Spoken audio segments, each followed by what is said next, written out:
Bir kuş nasıl öter? Civciv nasıl civcivler? Arı nasıl vızıldar? Bir horoz nasıl öter?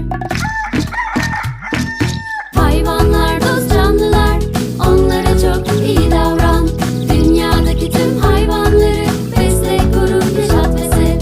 Hayvanlar dost canlılar, onlara çok iyi davran.